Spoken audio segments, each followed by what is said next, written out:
This is the new game that Zen has developed. It's called Spin the Thing on the Bottle.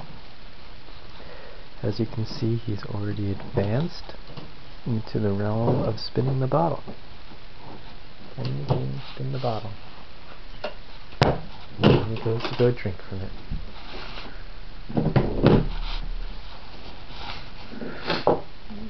Pretty cool kid, huh? Look at him. He's so clever. He's just having fun. Unfortunately, he's playing spin the bottle with himself. Oh well. I guess that's why he always makes out with himself in the mirror. He's so cute. He's just really enjoying himself.